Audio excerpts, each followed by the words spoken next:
আসসালামু আলাইকুম ওরহমতুল্লাহি ওবরাকাতুহু। রাসূল করিম সাল্লাল্লাহু আলাইহি ওয়াসাল্লাম হাদিসে পাকে ইরশাদ করেন, নিয়তুল মুমিনি খায়রুম মিন আমালি। ইমানদারের আমলের চাইতে নিয়ত উত্তম। সে কারণে আমল করার আগে নিয়তকে বিশুদ্ধ করতে হবে। নিয়ত বিশুদ্ধ হলে আমল আল্লাহর দরবারে কবুল হওয়ার সম্ভাবনা বেশি। কাজেই শাদী মোবারকার মধ্যে আগের নিয়তটাকে বিশুদ্ধ করা লাগবে, তবেই সেই শাদী মোবারকা আল্লাহ সুবহানাহু ওয়া তাআলার দরবারে কবুল হবে। তাছাড়া আল্লাহ পাক সুবহানাহু ওয়া তাআলা ইরশাদ করেন, ইন্নামা ইয়াতাকাব্বালুল্লাহু মিনাল মুত্তাকিন। ইবাদত বন্দেগী, নামাজ, দোয়া, জিকির, আজকার, শরীয়তের সমস্ত কার্যক্রম আল্লাহর দরবারে কবুল হবে তখনই যখন বান্দা মুত্তাকি হবে। মুত্তাকির পক্ষ থেকেই আল্লাহ তাআলা ইবাদত বন্দেগী কবুল করে থাকেন, যাবতীয় আমল কবুল করে থাকেন।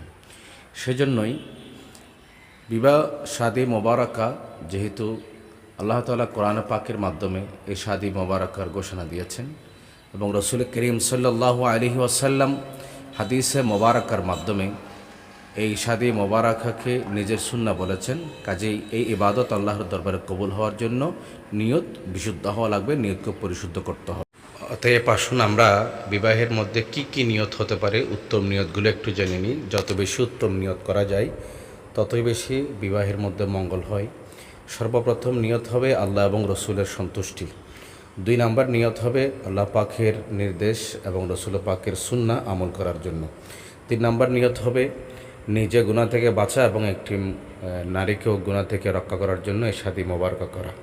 4 নাম্বার নিয়ত হবে এই শাদী মোবারকার মাধ্যমে আল্লাহর বান্দা সৃষ্টি করা। 5 নাম্বার নিয়ত হবে এই শাদী মোবারকার মাধ্যমে রসুলের উম্মত বৃদ্ধি করা। 6 নাম্বার নিয়ত হবে একজন নারীকে তার চরিত্র রক্ষা করার জন্য একজন পুরুষ তার নিজের আয়ত্তে আনে তাকে আশ্রয় দেওয়া, সাহারা দেওয়া, তাকে তার সতীত্ব রক্ষা করার জন্য সহযোগিতা করা।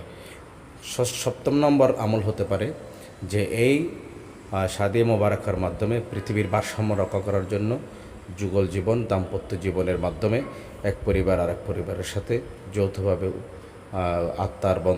আত্মীয়তার বন্ধনে নিবিড়ভাবে সংযুক্ত থাকবে, সম্পৃক্ত থাকবে এবং এই সিস্টেমের মাধ্যমে, পদ্ধতির মাধ্যমে আল্লাহ তাআলার কুদরতের নিদর্শন, এই বিশ্বকে টিকিয়ে রাখা, গোটা সৃষ্টি জগৎকে টিকিয়ে রাখা, সেই মিশনকে সফলভাবে বাস্তবায়ন করা, এটা অন্যতম বিবাহের উদ্দেশ্য হতে পারে।